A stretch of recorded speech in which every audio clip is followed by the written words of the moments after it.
U.S. Democratic presidential candidate Joe Biden has condemned U.S. President Donald Trump's conversation with his Ukrainian counterpart Volodymyr Zelensky to investigate him and his son ahead of presidential elections in the U.S. next year.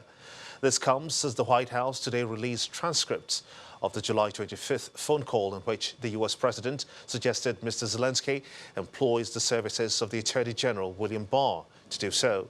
Simon Pusey has more international news in Around the World in 5. Good evening from the Channel's newsroom here in London.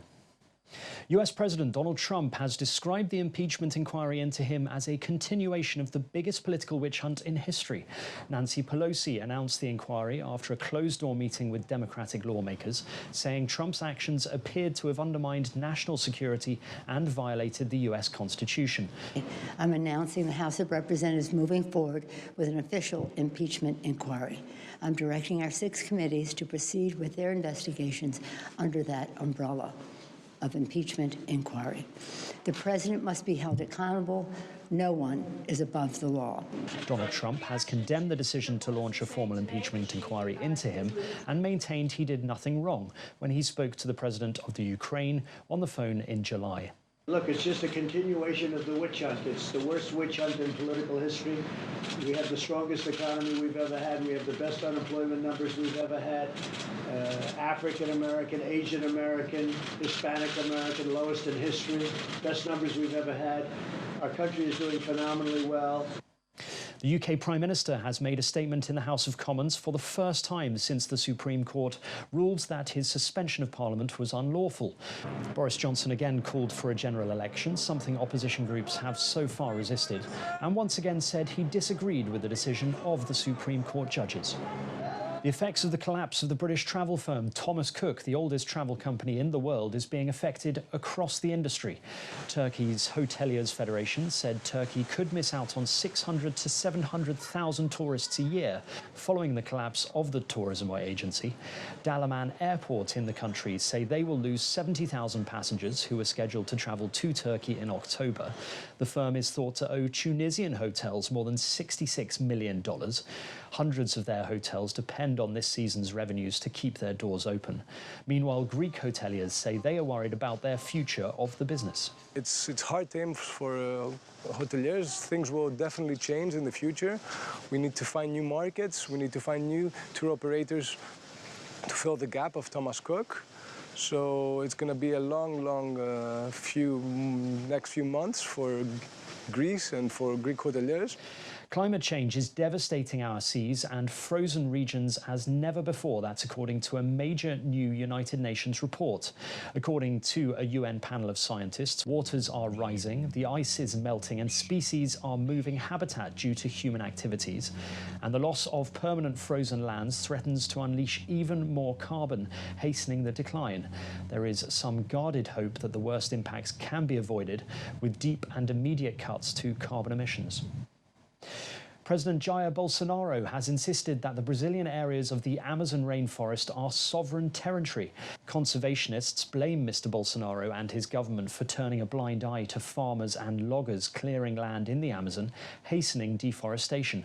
But in an address at the United Nations in New York, he struck a defiant note.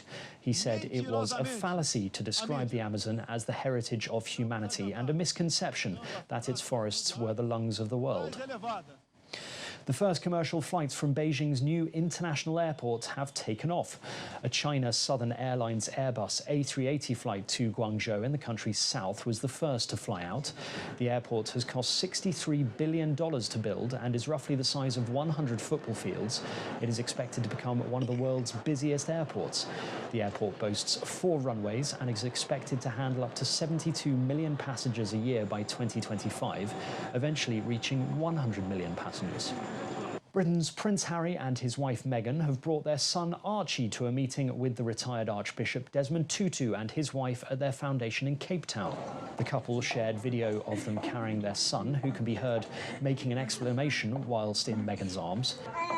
Ahead of the visit, Tutu and his wife Leah said they viewed the interaction with the Duke and Duchess of Sussex as a rare privilege and honour. The Duke and Duchess are on their first overseas tour since the birth of Archie. They are on the third day of their 10-day Africa tour. And finally, a Brooklyn Dodgers coaching uniform worn by baseball icon Babe Ruth is up for auction. The uniform worn during the 1938 season is expected to fetch as much as $500,000. Other sports-related items up for sale are a baseball signed by Joe DiMaggio and Marilyn Monroe, who were briefly married, and a pair of Muhammad Ali boxing shorts from 1980. And that's your international news around the world in 5. Brilliant. Many thanks indeed, Simon. A business and social enterprise, Lemon and Feathers, is calling attention to the care, health and comfort of older persons in Nigeria. The group has been holding public enlightenment programs on the responsibilities and challenges that come with aging. Our correspondent Mary Alala Yusuf now reports. Older persons, caregivers and concerned individuals, including the wife of the Ogun State governor, walk in for the maiden event organized by Lemon and Feathers in the beginning of its quest to enhance the quality of older persons' lives. In Nigeria, their situation is far from enviable. What do you cut off first? You cut off their medical privileges. Their national insurance is cut off. A lot of people who have children, especially the ones in the diaspora, they will employ a nurse or employ somebody to look after their old parents, and they don't look after them well because there's nobody watching over them. With many looking for greener pastures overseas, the tradition of children caring for their aging relatives is dying. Many who need care for age-related diseases have few options. We lack the necessary safety nets for old people, like old people's homes, social security, and universal health coverage. Dementia is actually not one disease. It's actually a basket of diseases that cause long-term loss of the ability to think and reason that is severe enough to affect a patient's daily functioning. Dementia is different from absent-mindedness. Unfortunately, according to the speaker, most health maintenance organizations will not register people who are above a certain age. The prevalence of dementia among 65-year-olds is 6 to 10%. This figure increases with age. We want to, bring it to the fore, to the consciousness of people, because we realize that there's a gap, a very big gap in provision of facilities for the old and the aged, both in government and even in private sectors, so that we create that niche of caregivers to bridge that gap of the impossibility of the children being present in the homes with their parents. Dementias are becoming more common as the aging population is increasing. And one of the ways Lemon and Feathers plans to manage the situation is by opening a senior citizens care home for daily and extended stay periods to give them and their loved ones a better quality of life. Mary Alala Yusuf, Channels Television News.